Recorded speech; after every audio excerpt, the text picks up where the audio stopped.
We all, I think particularly now with everything that's going on, we all ought to have our toolbox of those techniques that we know help us de-stress, reduce anxiety, improve mood, improve, if we're falling into negative or depressive thinking, those things that will, kind of help change the trajectory of where we're going at any given moment. Most of those are thinking based. How do I do a positive cognitive reframing? How do I do a breaking up negative thoughts? How do I do, mindfulness in the moment?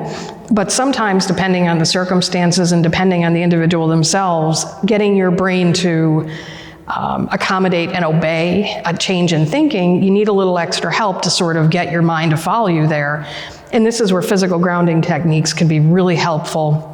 And these are simply things that you do to induce a physical sensation in order to break that train of thought for even a second, which is your opportunity and your window to then focus on where do I want to take my thoughts next. So some examples of grounding techniques include anything that's sensory based. So it could be something in the palm of your hand. An excellent one is an ice cube in the palm of your hand. You squeeze it until it's just starting to get uncomfortable.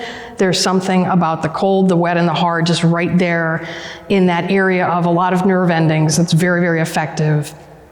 Some people use very potent scents. You obviously want it to be something that's pleasant, not anything that's uncomfortable, but just kind of taking in that smell of whether it's like jasmine oil or cinnamon oil and focusing on that. And then taste is an excellent one.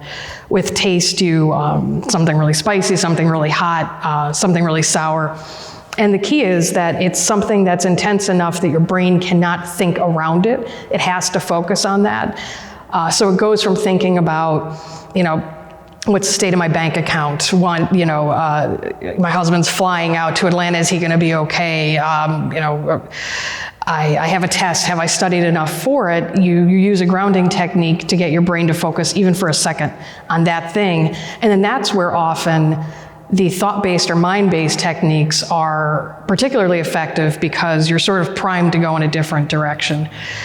So if I'm doing, positive thought replacement, maybe if I notice that I'm struggling with getting my brain to go in that direction, let's say I have a test coming, I feel like I haven't prepared enough, I do my grounding technique, maybe I grab my ice cube, I put it in the palm of my hand, I squeeze it, I focus on that, and then I take my thoughts in a positive, very opposite direction, simply because if I try to go to something positive based on that test, school, my studying, it's a little too easy to slip back into the negatives where I just was.